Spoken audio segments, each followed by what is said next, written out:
Hello snowboarders of the internet, I am your host TC, and today I will be reviewing the K2 Excavator. This board is equipped with K2's directional camber profile, so what that means is you have a giant rocker section in the nose, camber underfoot, and that's pretty much where it stops because they didn't put any rocker in the tail. So what that's gonna do is that's gonna give you a lot of float in the nose and ease and exit out of turns. And then that camber underfoot's gonna provide all that stability when you're going into chop or any of that, and then provide a nice pop to it as well.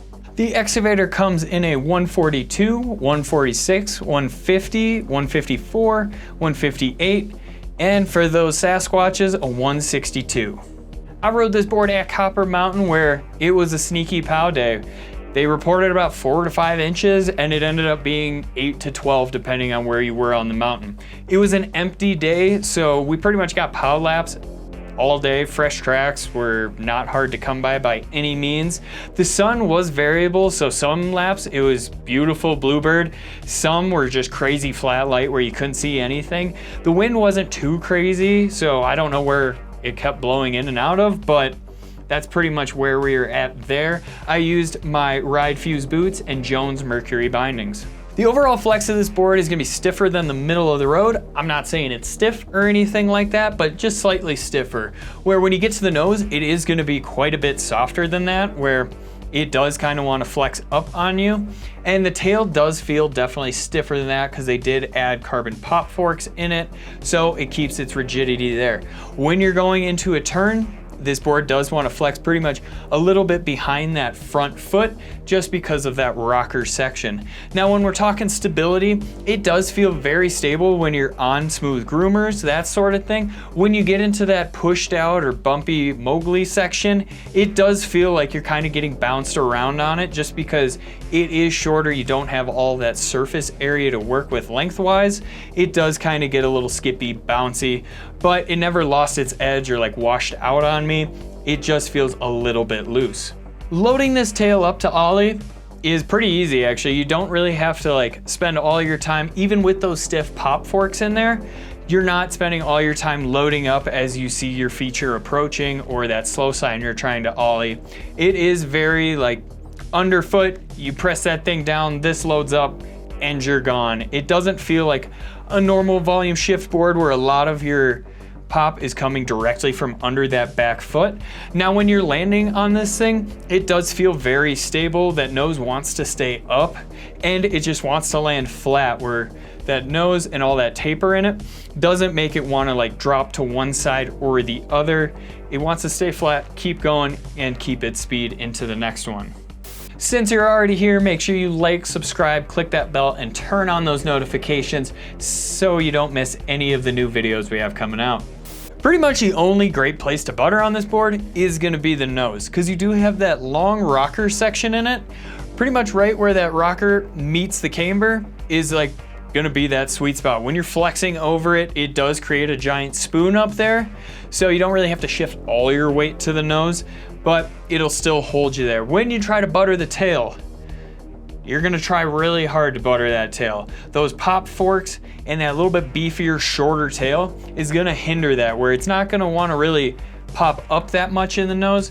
You're really gonna be putting all your weight over the tail edge here just to get a little bit to it. If you butter it in pow, it does wanna go straight up to 12 o'clock there, so not terribly bad, but just expect you don't have that much room to work with, so you might kind of wash out on it. In the trees, this thing excels so well. It just wiggles right through all of them. You don't have to worry about bumping the nose or the tail since it is so compact.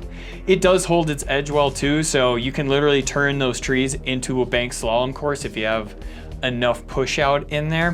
When you're in those medium and larger carves in the open terrain, just know it does get a little bit bumpy out there. So when you're holding that edge through uneven terrain on those long carves, you'll feel that nose get a little bit floppy and a little bit unstable. On the medium carves, it's not as bad. It does go heel to toe, nice and smooth, but just be aware for that variable terrain where you might get bucked around. If you do get bucked around, don't worry, just keep your body in the same form, stay low, and that edge will re-engage for you and you'll continue your carve. It will Euro carve for you. Keep that body straight over this board. Don't get too out in front of the nose, otherwise it's gonna try to fold on you. You can go a little bit more backseat on it, I would say, just because you do have a little bit more in the tail here. Rider in mind. This board is made for that person that really wants to get into those tight trees that nobody else can get to. They're looking to turn that tree section into a bank slalom course when it gets a little softer out there. And then pretty much once those trees get all beat up, they've had their way with them, they go out to those groomers on those fresh days and they just rip that corduroy up like it's no one's business. If you want to support us further, head on over to Angry Snowboarder VIP. Sure, I could explain it here, but we have a great video over there getting into it really in depth. I actually felt pretty at home on this board. It felt like a cool bean to me with actually a usable tail on it, where you get a nice little pop out of that where you didn't on the cool bean, but still felt very stable, nice and nimble in the trees. I did have a good time on it. I know volume shift boards really aren't in my wheelhouse at the moment, I would say, where I'm not really super in love with them, but this one was fun. It was more stable than I really expected, and it floated well and I was able to get to those zones that nobody else was. So overall, great board. I understand who it's for and everything, and if pretty much what I've described to you is what sounds good to you, then I would say pick one up for yourself for sure. Comparable boards: Ride Psychocandy, Arbor Carter, and the Roam Service Dog. Recommended bindings: K2 Edition, the Union Force, and the Ride C6. This has been my review of the K2 Excavator. If you enjoyed it, make sure you go check out one of the videos that we have for the comparable boards.